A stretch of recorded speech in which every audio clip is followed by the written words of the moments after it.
Welcome to another episode of B3 In Depth. My name is Johannes Grenzfurtner. I'm from Vienna, Austria. I'm an artist, activist, filmmaker, and I'm the host of B3 In Depth. And my plan is to have interesting conversations with interesting people from all around the world about topics as the media, politics, art. And so my background is very nerdy. So like I I grew up in a time when there wasn't even a term uh, for what a nerd is, where I grew up in my little town in Austria, but I definitely was a nerd. I was online very early. I got my first modem in 87, 88, was online on the FidoNet service and the bulletin board systems. And one of the first things I did there is like look up all the stuff that I couldn't get my hands on in my little town in Austria. So there was a lot of online communication, a lot of online messaging already. And most of that stuff, of course, was about science fiction. So one of the first message groups I joined was about Star Trek and Star Trek fans. And that was even before Star Trek Next Generation came out. But why am I talking about Star Trek so much? Because we will be talking about Star Trek a lot in this episode, but also about communism. So, how does that go together?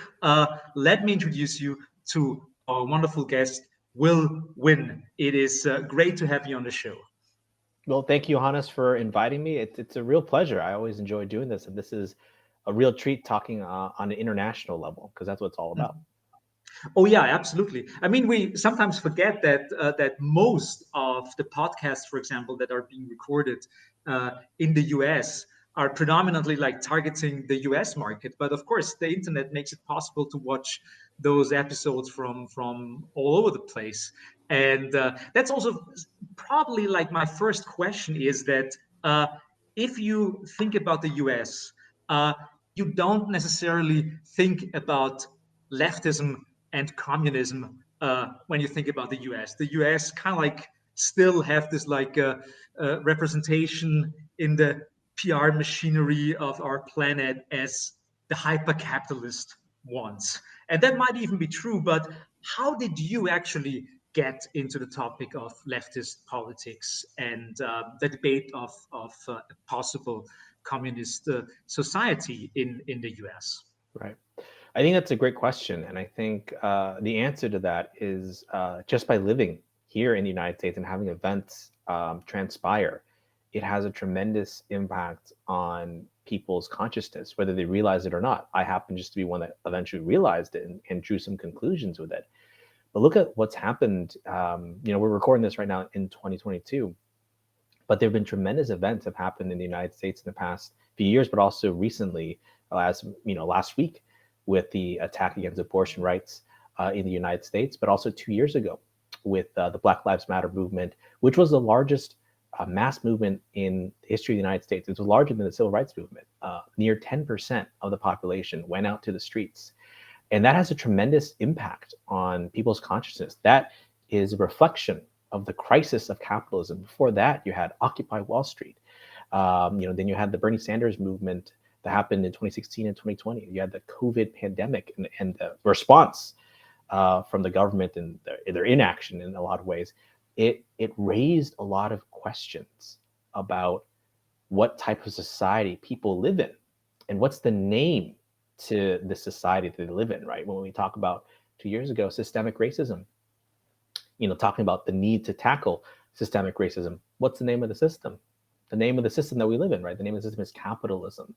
And what is capitalism? And how do you then fight back against it? What's the alternative? The alternative is socialism, which leads to communism. What are these ideas? What is Marxism? And I think people are rediscovering that the ideas of class struggle are not necessarily foreign or alien to the United States. They've just been forgotten or distorted. But in a lot of ways, that class struggle, the fight for the 8-hour workday, for example, came from the Haymarket strike in Chicago, Illinois, in the 19th century. That was the origins of May Day, International Workers' Day, which was a couple weeks ago. And I think people rediscovered what class struggle is all about because it described what their lives are right now. So you see it in the Starbucks workers unionizing across the country, Amazon warehouse workers unionizing. It's understanding, I think people are waking up to the fact that, wait a minute, there's got to be more to life than just paying bills and dying. And yet that seems to be all that we do. Why is that? And I think the United States just happens to be the place where it's breaking out, I think, in a very concentrated form. But I think that's actually tremendously inspiring and encouraging to see. Oh yeah, yeah. I mean, if you like ask me what my political uh, kind of like notion is, then like I would call myself a Marxist specifically because I really uh, still think that the basic analysis that Marx did in the 19th, in the 1800s, is still valid today.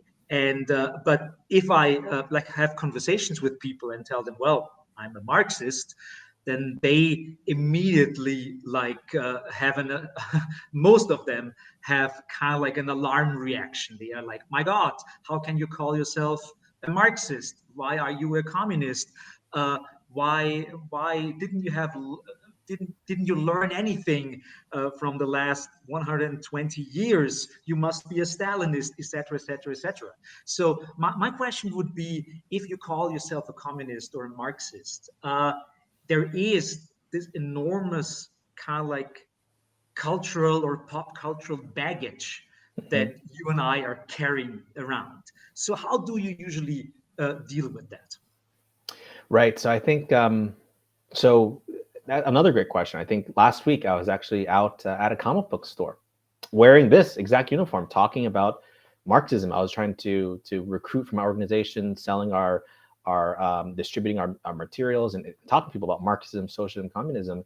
And I think a lot of people now, I think there's been enough time that's passed since the Cold War and all of those types of things where it's almost like they hear about these terms, Marxism, socialism, communism, but they don't know what it means. But there's no longer a fear of it in the same way that there was the Red Scare and the McCarthyism of years past, because I think enough time has passed. So I think people are now, they're just curious as to like, I hear this term thrown around a lot, but what is it, right? And I actually, for the most part, I don't really see a lot of outright hostility. Just more curiosity, like, hey, what's this all about? And more often than that, too, I actually see people saying, I'm already on board with you. I agree with you. I like these ideas. I like what I'm hearing. I think because they know that under capitalism, everything that was quote unquote, they would say that would happen under communism. We got to wait in line for certain things, or like, everything is draconian and oppressive. Like they're like, that's what happens now. Like you're describing what's happening to my life right now. So this boogeyman that's built up, I think over time, just because of people's natural experiences, especially since the pandemic, they're just like, wait a minute, everything you've said was bad about communism is happening here now. And, I think that's on the one hand, most of the experiences I get. On the other hand, I think I also use Star Trek as an example of saying, okay, is it a perfect representation of communism? No, but it poses some interesting questions. For example, do they charge rent in the Star Trek universe? Do they have landlords in the Star Trek universe?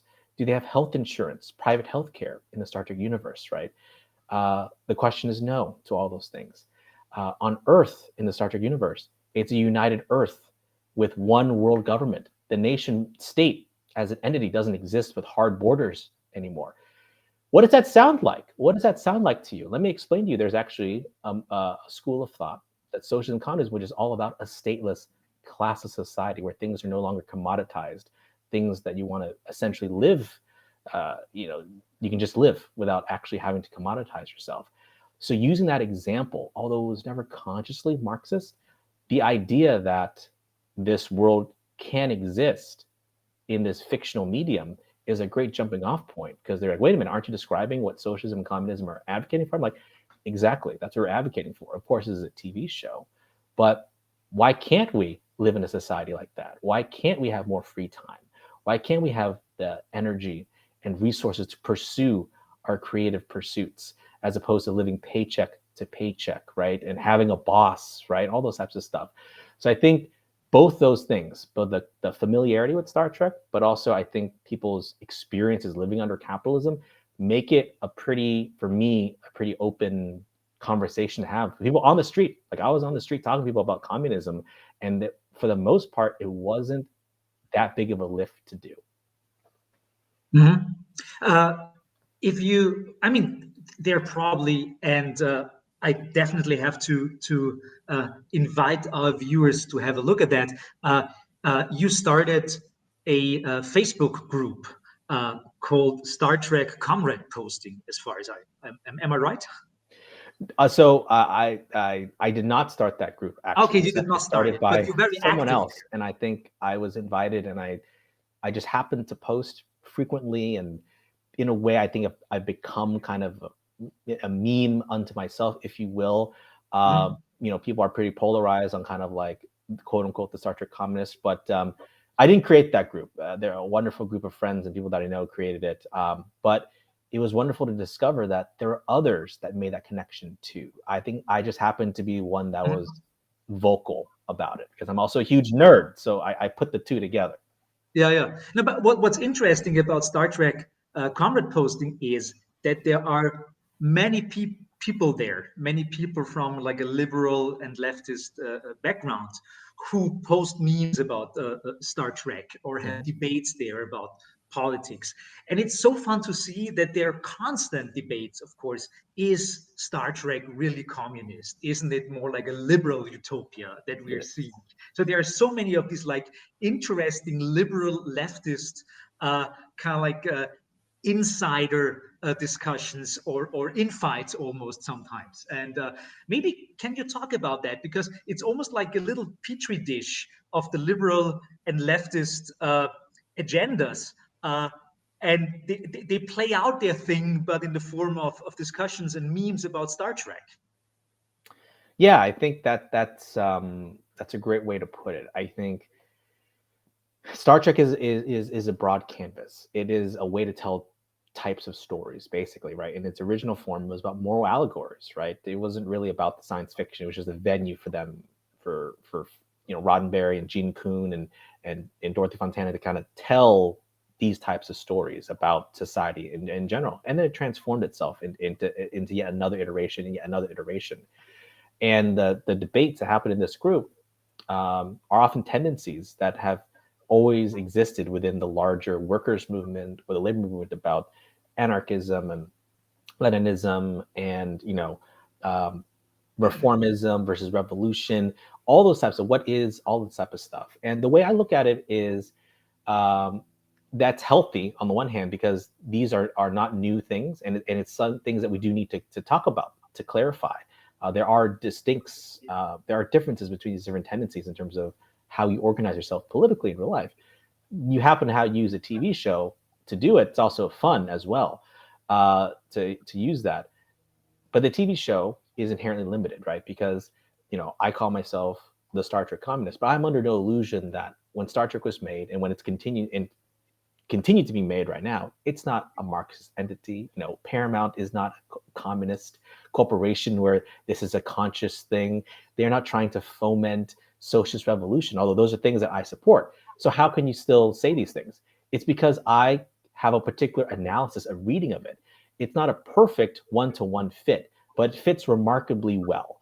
And it fits remarkably well because the very setting that it's set in kind of poses these questions naturally. And for me, I don't need Star Trek to, I'm not one of those canon types that everything has to like fit in a perfect line. For me, it's saying like, what are the common threads? What's the common framework here that you can kind of draw conclusions from?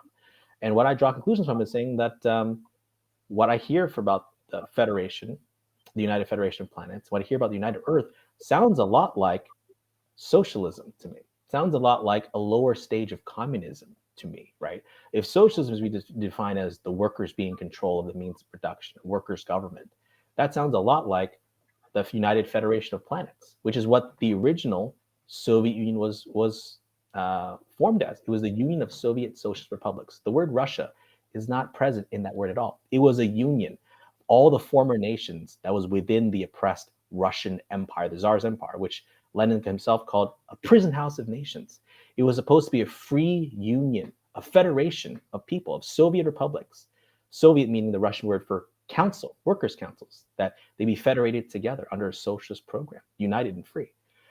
It degenerated into a bureaucracy later on, but from 1917 to about 1923, there was a genuine socialist federation that existed. In a lot of ways, that sounds like the United Federation of Planets. I call it the United Socialist Federation of Planets, but it's in the same thing, the same aspects of joining voluntarily in this planned economy to meet people's needs, and so they can pursue their pursuits, primarily exploration. That sounds very socialist to me. Communism, which is a stateless classes society where the state kind of withers away, sounds a lot like what individual planets within that federation have achieved, like a united Earth, where there isn't really a state Earth apparatus anymore. It's described as utopia. Nation states don't exist in the same way. There's a one world government. So for me, it seems like it's very much reading into an interpretation that capitalism doesn't exist in this world, right? There's no rent. There are no landlords. There's no private health insurance companies, right? People's needs aren't met. And for me, that's just the premise of Star Trek. That's already very radical as it is already. That's before you even get to the individual episodes or the series or movies and what have you.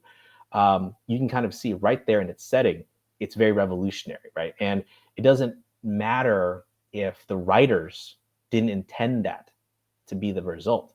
The fact that they set the setting in that way is all we need to say, okay, what can we infer from this? We can infer that we need to have a different type of society, a different type of economic system in order to have a one world government, a united federation of planets, right? How do you do that? You can't have it with Elon Musk or Jeff Bezos or capitalists doing it, right? And I think that's the starting point for me. I think there's a lot of people that agree with that Star Trek is post capitalism. Mhm. I mean, the one thing that, of course, you could point out is that, let's say, Star Trek is cleverly bypassing the whole thing is kind of like the material side of Mhm. things. In Star Trek, it's kind of like a post-scarcity society. You have your machines that can make food for you and all that stuff. So they're cleverly kind of like not dealing with any of that, of kind of like the material side of things, the scarcity of things, and but that's also like a very important aspect of communism or of leftist politics, is the distribution of wealth and the distribution of resources. So what's your what you're thinking about that? Yeah, I think that's. I'm glad you brought that up because that's something that I hear a lot. Is that they say, well, Star Trek isn't like you said. It's not communist, but it's post scarcity. If only we had replicators, then we could have quote unquote communism, right? But until we develop that technology, it's all fantasy, right? It's nice, right? It's nice to think about it. And for me, I would say that the argument is that the Star Trek future is actually it's a political question on how you attain it, not a technological question. The reason why I say that is because arguably right now the scarce that we see in society is actually artificial in the sense that we have the technology, the resource, and the wealth to make sure that everyone on this planet, the roughly 10 billion or so people, don't starve, have enough clean drinking water, have a roof over their head, have medical care, education. Those can be provided to people right now, right?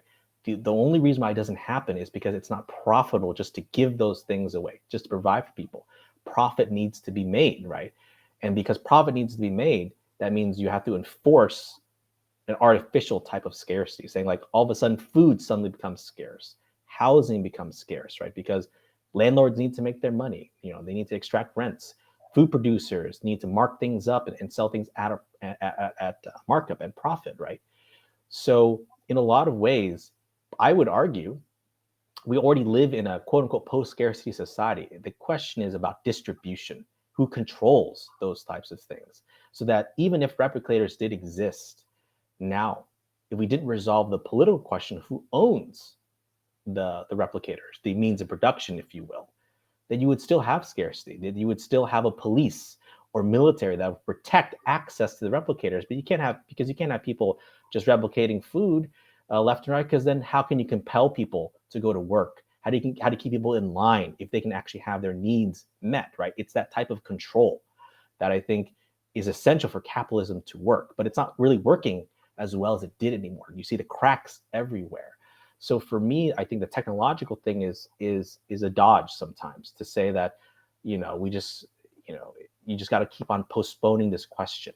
Whereas in reality, we have amazing technology already. Look at our phones. They're like the pads on Star Trek.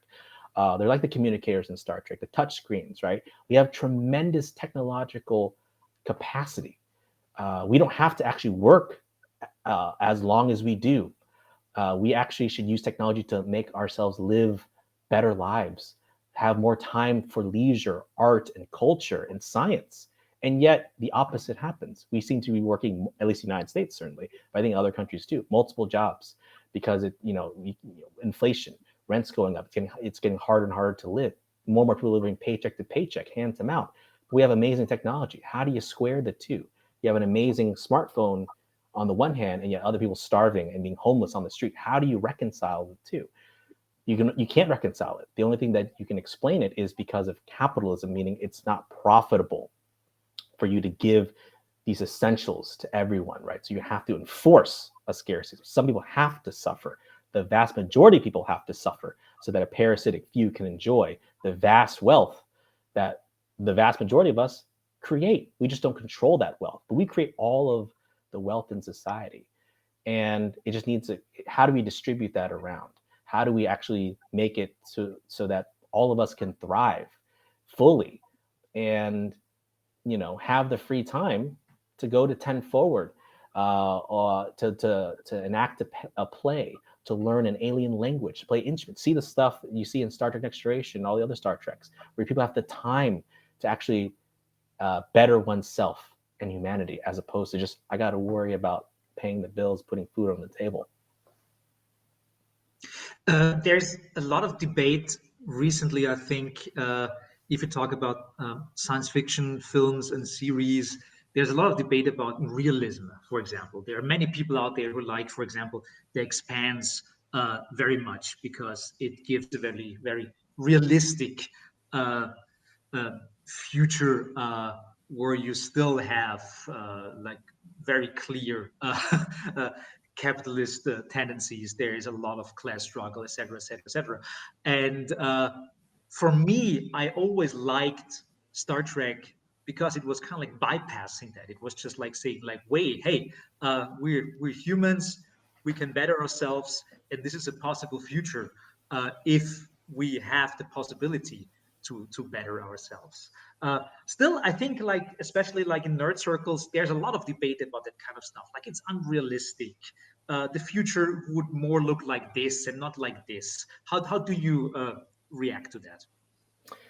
Well, I would say two things. One, I think um, art doesn't happen in a vacuum. Art is very much a part of the society in which it's made, right? So, with that said, I love The Expanse. I love the new Battlestar Galactica. I love Firefly. All of those, rich sci-fi worlds, but they're very different than Star Trek. It shows a quote unquote more realistic portrayal. The realistic portrayal means there's still wage slavery, there's still wage labor and class society, and those it's quote unquote realistic. It's gritty, if you will. I enjoy it for what it is, but it shows you that you cannot divorce where art comes from the material conditions that it exists. And art doesn't have to be this way. And it shows you, I think that's what happens when I think you have crisis of confidence in your worldview. It produces a certain type of media, a dystopian type of media. There's a great phrase, I forget who said it, but basically said, for many people, if they have that crisis in their worldview, it's easier for them to imagine the end of the world than to imagine a better society, a better world. It's easier to have a Walking Dead. It's easier to have a Breaking Bad. It's easier to have all those prestige drama TV shows. Everything is just everyone's hopelessly broken, and everything is you can't hope for anything better than just you maybe being somewhat of a better person to you yourself and maybe your immediate neighbors or friends or family. That's the best you can do. And for me, I think that just shows you the narrowness, and that shows you the crisis of confidence in the people that make this media. Who makes media in society? It's primarily like the big production companies, Hollywood, the studios. Who are typically the people in these jobs in Hollywood, if you will? They're for the most part socially liberal Democrats. They're for the most part like, yeah, we support gay rights, abortion rights, but like we still support in like a friendly version of capitalism, right? But post 90s, that was the popular view because it seemed like the West had won, capitalism had won, everything was that, and that's reflected in Star Trek at that time, the 90s Star Trek, The end of history, the and end of like, history. Francis of course, Fukuyama. like it never ended, of course. And what happened? Francis Fukuyama recently just said, I was wrong. I was wrong to say it was the end of history, that capitalism was the way forward and it was just an upward trend.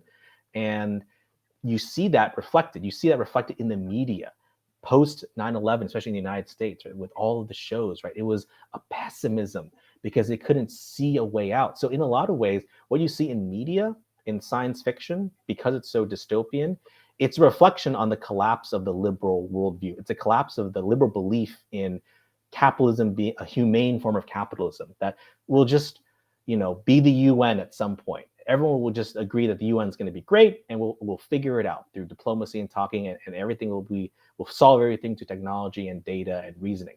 What, as you can see, that's not happening, right? And you see their worldview in a way coming apart piece by piece, and that's reflected in the media that they produce and authorize and create.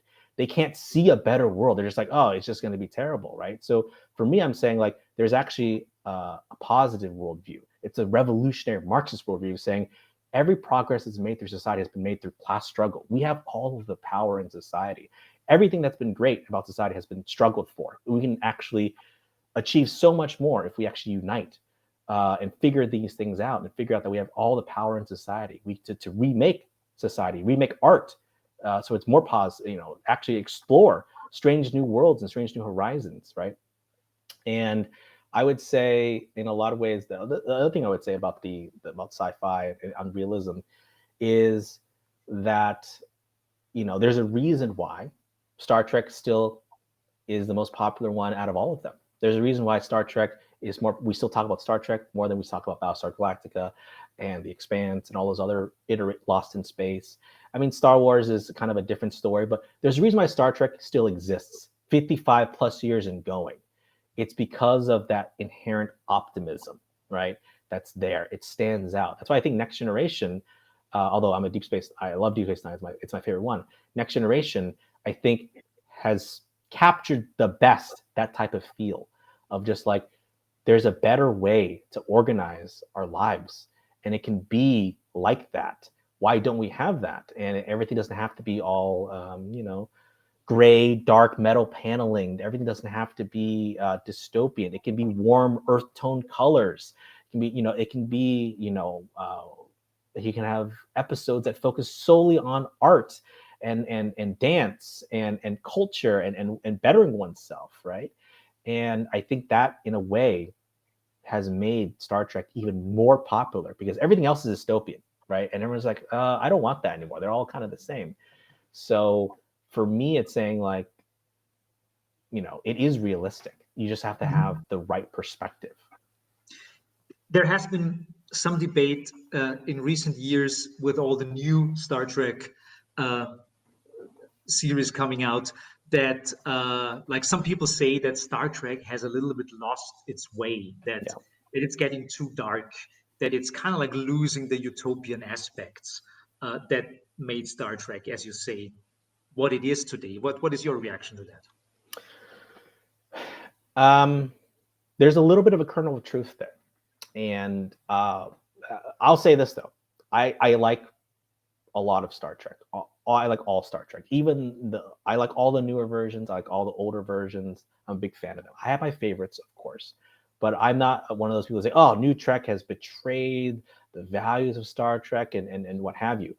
But at the same time, they're not wrong when they say that there's a tonal shift. And I think it ties back to my answer previously about kind of the collapse of the liberal worldview and that's what you see in a lot of these shows, primarily Discovery and Picard. But that doesn't mean that those shows still aren't optimistic. They are optimistic. It's a different type of optimism. It's also a different type of storytelling. And I think that the two combined and the nature of media being very condensed, you don't really have long 26 episode seasons anymore. You have a 10 episode season, and that's the best you're going to get most of the times. It's less than half of what an average season used to be, and they're telling much more serialized stories. They're basically well, not mini movies. They're multiple movies spread out over uh, the, a season. And also, yes, a little bit of a different type of optimism too. I think it's one that it's a little bit more. You have to work for it. You have to fight for it. You have to get through the dark times to get to the better times. I think there's a lot of value in that. I actually like Picard a lot. I like Discovery a lot too. It's a different type of storytelling. It is different than Next Gen. It is different than Voyager. It's different than Deep Space Nine in a lot of ways. That doesn't mean it's not Star Trek, but yes, there is a shift. And I think that shift is because the liberal writers of these shows, for the most part, they themselves are seeing their worldview being challenged, and they're being depressed and cynical a little bit because they're very much reformists. They're just like, we vote for Democrats, we vote for Obama, things should be better, right? And yet things are bad. That's reflected back into their shows. And I think that's just a result of capitalism. But I think overall they can still tell good stories within that framework. But it shows you that very much Star Trek is a product of its time in each single era. TOS was a product of the 60s, TNG the 80s, the 90s. You had the bunch of shows there.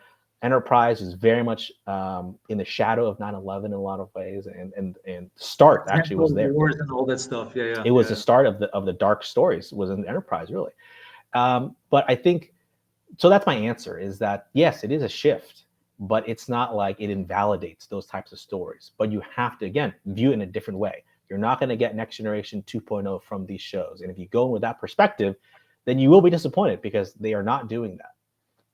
I think it's the first time in media history that, because usually you know that phenomenon that people interpret a universe or an idea in different decades. Like, for example, when George Romero came up with the basic idea of what we call a zombie, and started with Night of the Living Dead. And then you have kind of like a reiteration of that with Dawn of the Dead and all the other zombie movies that came, or Max Brooks and World War Z and all that stuff. It's interesting to see that happen with kind of like a universe that you're almost passing on to the next generation. And it's not only an idea of like what would happen to the world if there is a zombie kind of creature. No, there's this whole legacy of Star Trek being handed over to other writers, to other directors. And I find that super interesting to see how that basic idea is interpreted in a different set of, of genres and subgenres or decades. Yeah. Absolutely, and I think that's the best way to look at it. Is this large canvas that people have been able to participate in, but also even that in of itself is within the confines of capitalism. And when you think about it, Star Trek is owned by CBS and Paramount, right? A corporation. They have copyright on it, right? They could, and oftentimes they're constrained. I do a lot of listening to behind the scenes podcasts and behind the scenes books making of Star Trek. I love learning how this stuff is made too. And what you hear about often from these things is they're constrained by the studio. They gotta have viewers.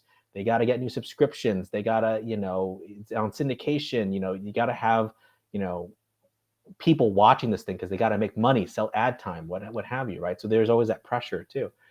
Um, and there's a push and pull, right, of what's profitable. What are some good stories you can tell? We only have so much budget, right? All those types of stuff, and they were still able to create a pretty amazing canvas.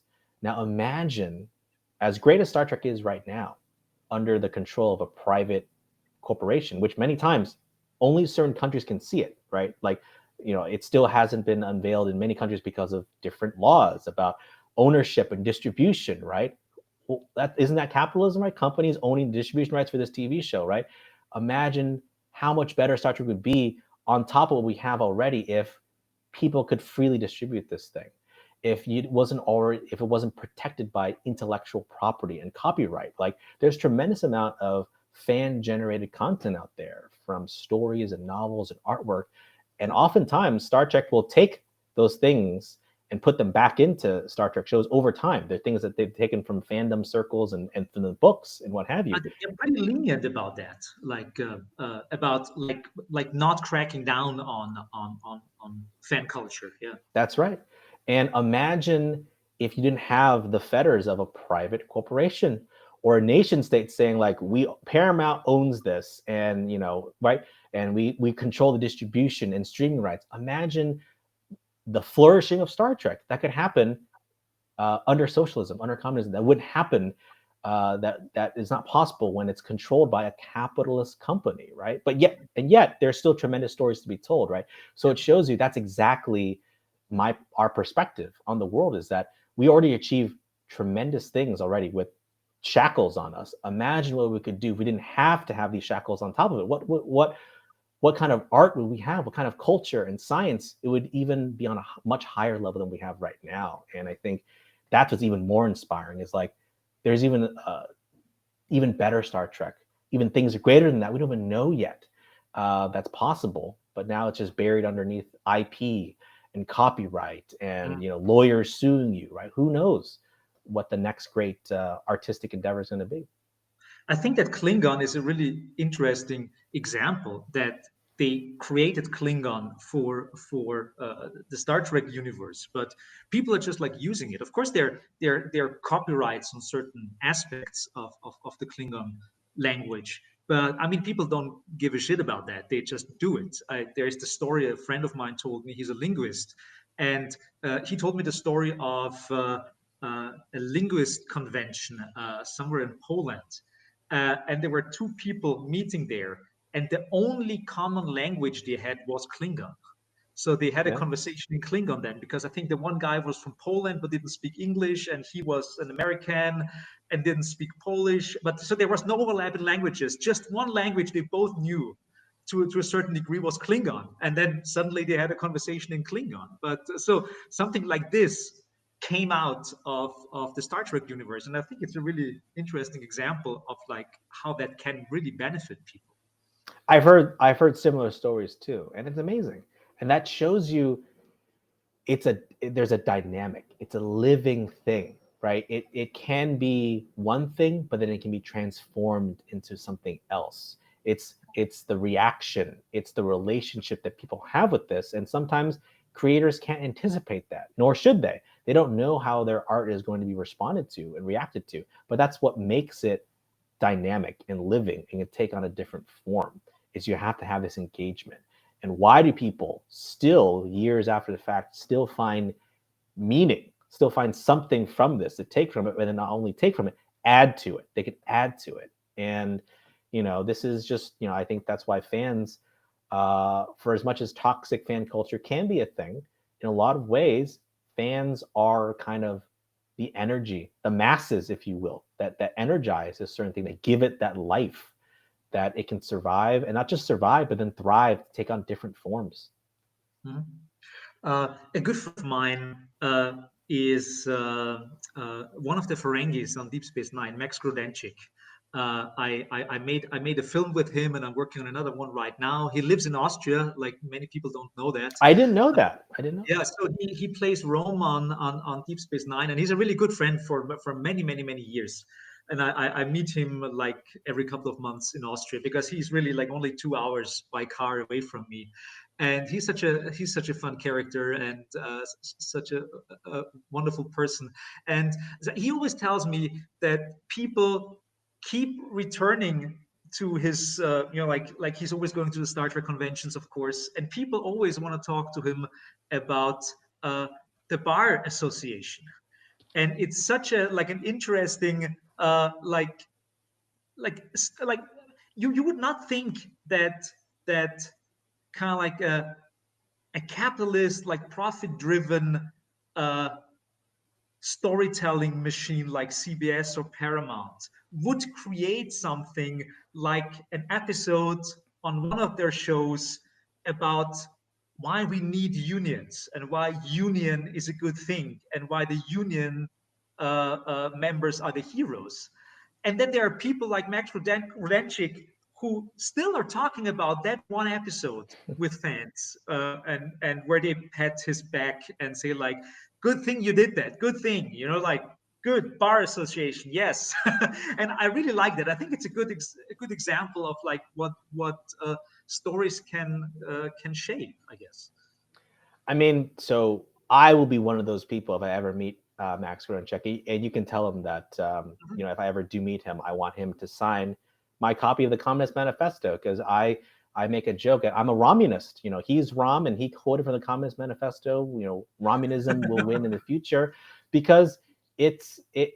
You know, his surprise at this is what makes all of this work is that he didn't know it would have this reaction, and yet this is the reaction. People still talk about that one episode, which is, kind of a comedic episode, and yet still has tremendous resonance, right? And absolutely, if I ever do meet him, I would absolutely, talk to him about that episode, and because in a lot of ways, the class struggle never went away, right? So even unions, which in and of themselves is a huge step forward for the workers, is still a construct that exists under capitalism. Unions are just there for workers to bargain with their bosses, bargain with their managers, but not actually control things, right? So, but at the same time, Especially in the US, I mean, the history of union bashing and union oh yeah, breaking in the US is incredible. I mean, it is a minor miracle that there are still unions around in the US. I that's right, mean, and it was deliberate. It was done deliberately in the 30s and 40s to get the communists, the radicals, out of the unions. That was the deal. The union leadership at that time, they played a reactionary role. They still do. It betrayed the movement, saying that they made a deal with the U.S. ruling class, the bosses at that time, because capitalism was on a different footing at that time. Capitalism could afford some crumbs. We can give you some reforms, and the labor leadership took that deal and sold out their workers, right? But they lost the militancy in the 20s and 30s that won them the rights that people still enjoy today. That militancy was given by Marxists, communists in the labor movement, in the trade unions, right? It was a site of class struggle, and you're seeing it revived again now in the United States, with Starbucks and Amazon workers saying we can, if we collectively band together and organize, we can actually achieve better conditions. And in fact, we can actually run the show, right? So, and I think that's what's so inspiring about this is that these things don't go away; they just take on a different form, just like Star Trek. And the Union episode is fantastic because it's a great way to explain the class struggle, but then also show you that as much as I love bar association, there are limitations to that too. That episode, the limitations being at the end of the episode, Rom agrees to disband the union. Right, he agrees to in that deal with Quark. He agrees to disband the union. Only ask for so much. Quark is saying, "I'll give you this. I'll give you some paid sick leave. I'll give you some back pay, but you got to dissolve the union." Right, and that's that yeah, actually classic reformist struggle, like or reformist backfall or something. Yeah, it yeah, yeah. is. And but that doesn't mean I take anything away from the episode. We just use the episode as a learning episode, as an example to further highlight, like, what if Rom actually didn't dissolve the union?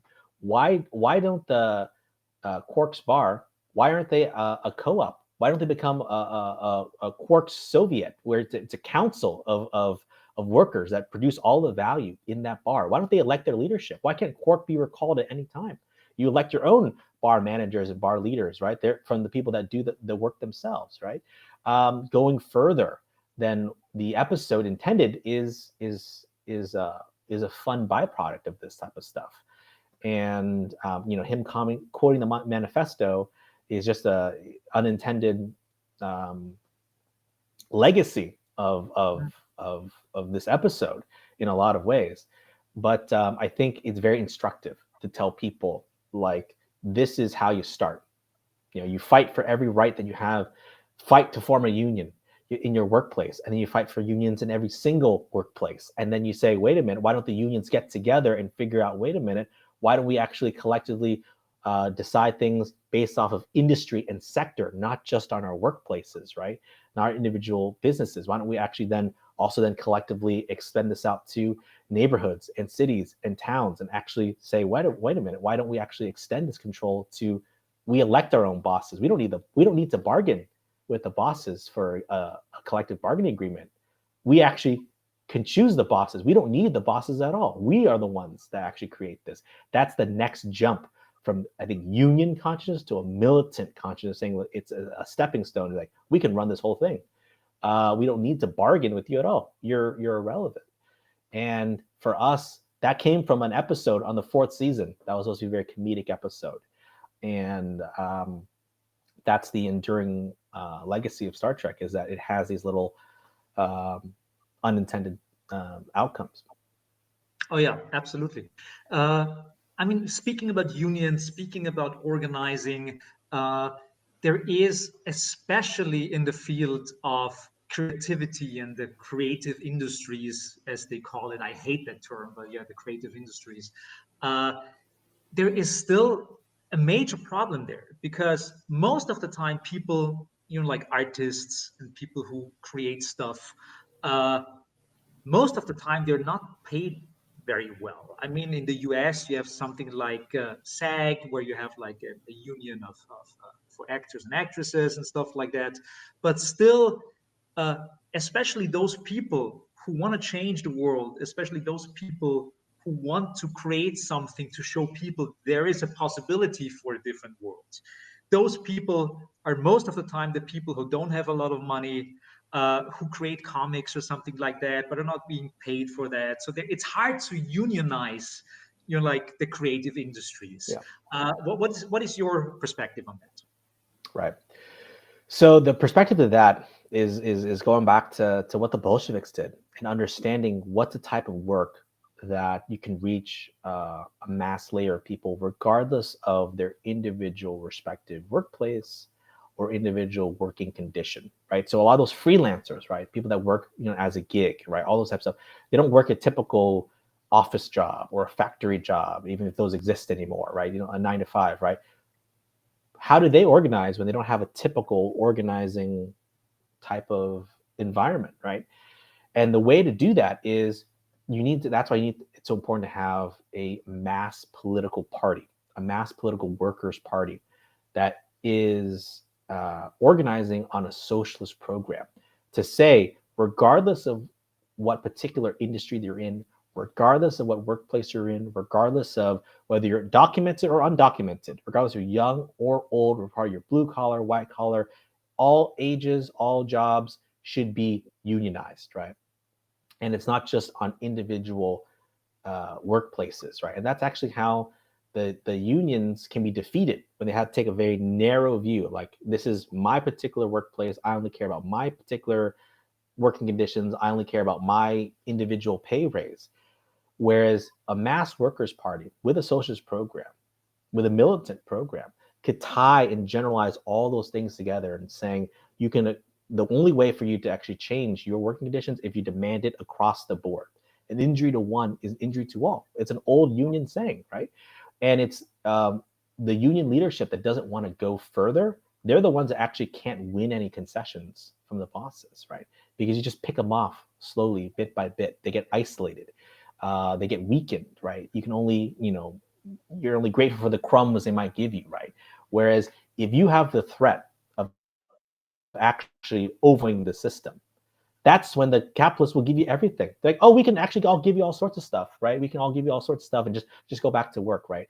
It's recognizing that only that mass force is actually we can gain you those reforms, right? And that's why you need a mass workers party. We don't have one in the United States yet, but that's actually something that we're pushing for, is someone to say, regardless of whether you're undocumented or not, everyone that works for a wage should be in a union and should be protected from that, right? How come we don't have that yet? Why? How come the Democrats, supposedly the I mean, party of the the main people? problem in the US is that you have a two-party system, and two-party systems are very stable because they are just like fighting each other and not going anywhere. It's like, I think what you actually really very much need is like start with a third party of some kind. I mean, there are, of course, but like one that can actually be voted for, and that could have a chance of getting into the whole thing, because even like the dynamics just change if you have three parties and not two. I mean, it's just like whatever. I'm just complaining. Yeah. No, I think you hit on something. You hit on something about the two parties, and it's not just the two parties in the United States, although they're the biggest examples of it. It happens in other states, in other countries too. It's what happens in bourgeois democracy, which is what you see in Yeah. the United States, in Germany, in Austria, in the UK, and in other places, right? It's the illusion of participation. It's the illusion of that. But in reality, many of these parties, they just take turns, and that's the way capitalism likes to function best. It's what Lenin said, that bourgeois democracy is the preferred shell of capitalism. It's the most advanced shell. It gives people the illusion that every few years that you have a say. But in reality, if these parties represent the interests of the bosses and the ruling class, all they do is they just switch places. They trade chairs. It's musical chairs, right? They just manage the affairs of the rich. It doesn't really matter who it is. And that's how they can maintain control. But when they can't maintain control, it's in times like this, when it's times of crisis, when these parties, they can't manage the crisis of capitalism. The workers are suffering, and yet they are doing what they're supposed to be doing, voting the way they're supposed to be voting, yet nothing seems to get done. Nothing changes, right? That's the crisis that they're in. And you see this in other parties too. In Canada, there is a workers' party nominally, and there's a third party. In the UK, there's a Labour Party, the Liberal Dems, the Tories, but there's still this lesser evilism that at the end of the day comes down to, like, you ought to vote for the lesser evil.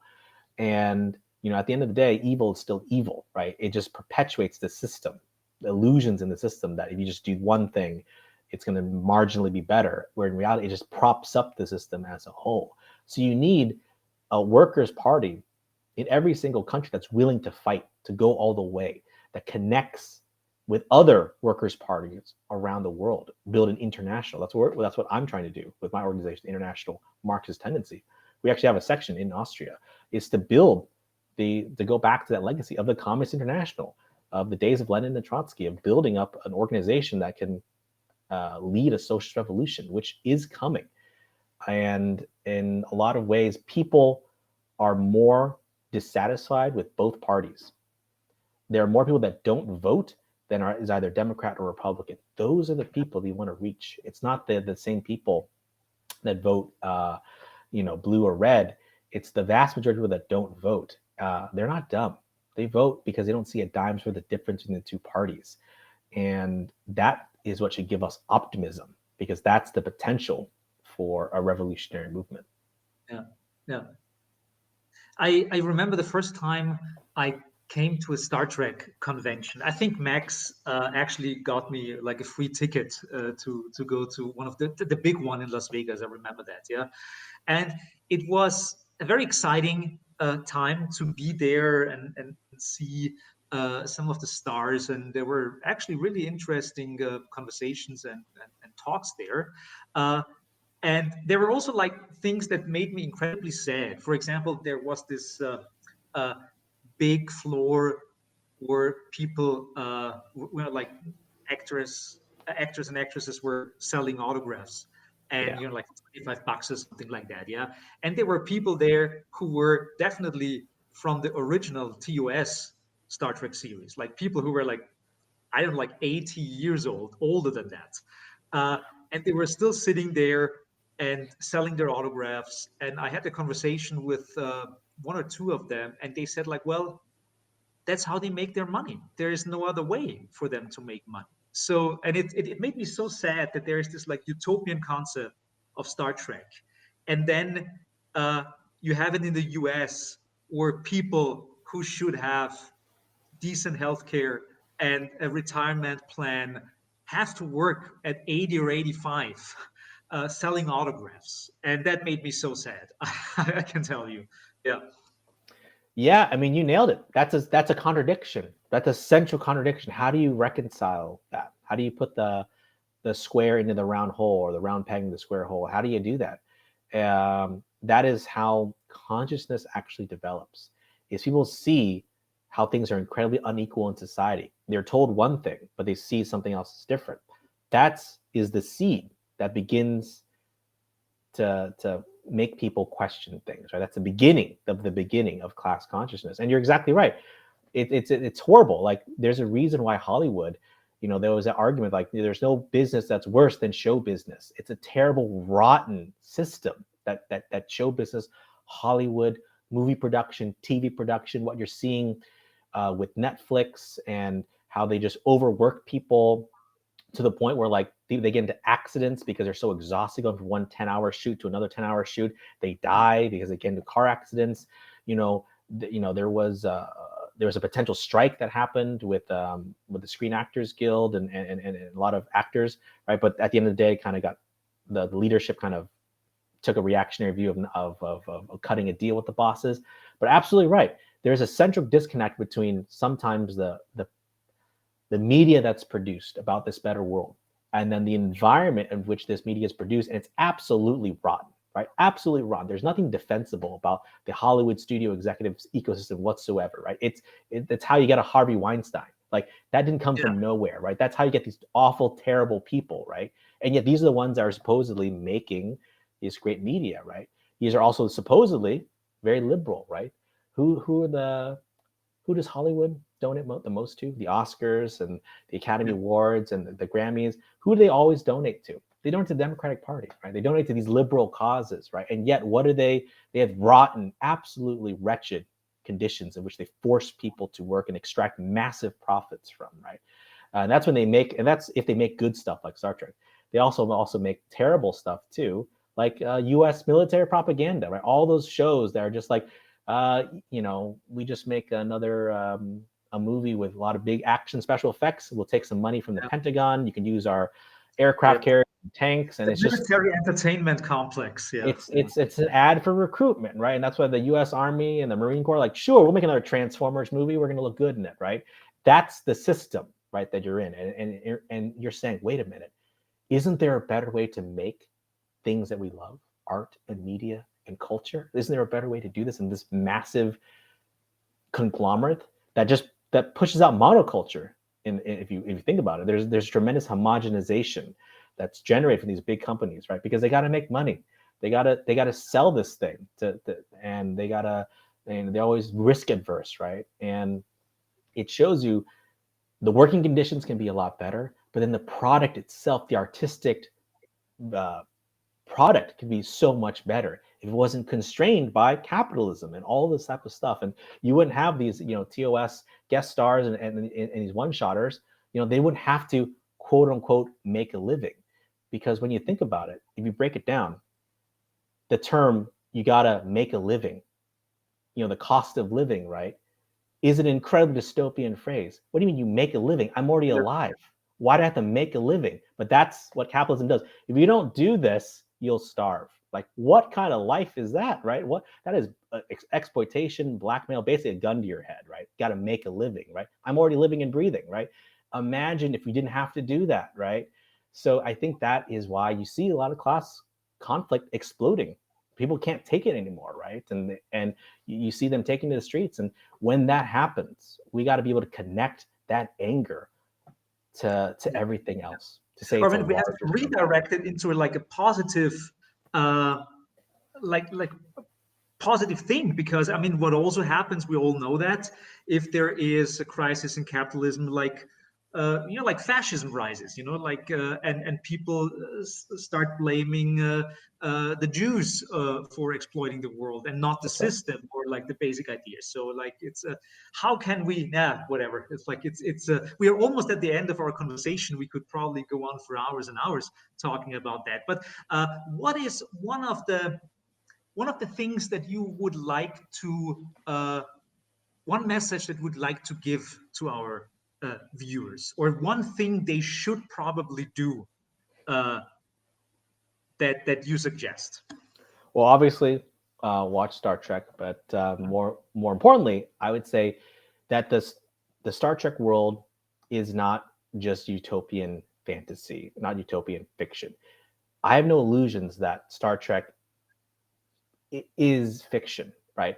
But the idea that a better world is possible is not fiction. What do I mean by that? I mean that you can actually strike, we can actually struggle and win a better world. It's not going to look exactly like Star Trek or even anything like Star Trek at all, because it is fiction. But at the same time, the idea that we can have a better life, that there's more to life than just paying bills and dying, is possible, right? We have to understand the true power that we already have, the workers. We can shut this thing down. Nothing gets done without the working class, which is the vast majority of the world, let alone in an individual country. The vast majority of the world has to sell their labor power. They have tremendous power. They just don't understand it yet. They don't realize it. And for us, you can actually play an active role in that. So I'm part of an organization called the International Marxist Tendency. In the United States, we're called Social Revolution. I'm not sure what we're called in Austria, but we have an Austrian section too. I can Google it. No, no But the problem. art, but the perspective is we have to take ownership and organize ourselves in order to actually end this rotten system. And it is possible. All of the movements, all the struggles that you see are happening around the world, from Sri Lanka to the United States to Austria to France to Nigeria. These struggles are happening all over the world. It's proving what Marx and Engels said in 1848: workers of the world unite. You have nothing to lose but your chains. Rom himself said that in bar association, right? But you have to organize yourself in an organization that is conscious of this, so that we can actually lead the workers to victory finally, so that we can actually end this. We can actually pursue all of the things that we want to pursue in life: art, culture, better oneself, and humanity, right? We don't have to just push paper, right? Think about this. Imagine all of the poets, writers, painters, sculptors, musicians that are out there, that are actually, we never realize are out there, because many of them have to pay the bills. They have to get a job that actually, supports their families and themselves, right? Make them. Imagine, and they Yeah. still do, and people that still do, regardless of that. There might be there are, of course, artists like yourself that still do that under capitalism, but there's arguably so many more that never even get that opportunity, right? Imagine the flourishing of all this type of stuff if we didn't have to worry where our next meal is going to come from. And the reason why we worry about the next meal is because it's more profitable to throw that food away than just to give it to someone. And that, I think most people understand that is evil, that is unfair, and you can't stand it. When you know how much is wasted in society, right? People, go hungry, homeless on the streets, when we know that there are luxury apartment buildings that are sitting empty. They're just sitting there just to gather up money, right? So the question is, what do we do about it? How do we fight back? And you have to get organized to do it. So the Star Trek future is possible. A better world is possible. And there's all the energy and enthusiasm to do it. That's why I'm on this program right now, is that these ideas are very popular. When you start talking to people, they're like, yeah, there is more to life than just this. Like, sign me up. So for me, that's what makes it all worthwhile. Wonderful. Thank you so much, Will, that you were part of our little show. Um, uh, where should people check out more information about you? You have a website or something like Sure. that? We can put comment section on YouTube or something like that. Yeah, I can put it on the comment section. So this is our international website, Marxist.com. And this Marxist.com. Okay. is um, the US section. It's called Mm-hmm. socialrevolution.org. And then you can Socialistrevolution.org for the and, US section. and then you can follow me on Twitter uh, at Boomer Niner, uh, and I'm known as the Star Trek Communist. Okay, but it's no And I problem. did, You can give us all the stuff, and we put it into the yeah. uh, Boomer9 at Boomer9. Oh, Wonderful. sorry. It's It's no problem. Okay. Wonderful. Yeah. Thank you so much. It was a pleasure having you. Maybe we can bring you over to Frankfurt for our next in-person conference and festival in October. We can talk about that later. But thank you so much I would love for your that. time. And yeah, it was great chatting. Likewise, Johannes. And if we ever do meet in person, do you have a Star Trek uniform? I do not. I do Okay, not. we can I do talk because not. I can But get I mean, I can. but like if I know that you are coming, I might even get one. But or actually, maybe I shouldn't buy one. Maybe I should make my own Star Trek uniform. You should make you. I mean, Yeah, I do it I yourself. I don't have that talent, but I respect so many people that make not only great uniforms but great costumes. You know, there's so much talent, so much Oh yeah, creativity, and you love to see it. So wonderful. Thank you thanks, so Johannes. much. Hopefully in person at some time in uniform. You got it. Let's talk. Absolutely. Bye Thanks, bye. Johannes. Thank you so Bye bye. much. Hey, folks, and dear ladies and gentlemen of whatever gender you prefer, that was another episode of B3 In Depth. If you want to see future episodes, please subscribe somewhere down here. I hope to see you in the future and I hope you join the debate. Thanks.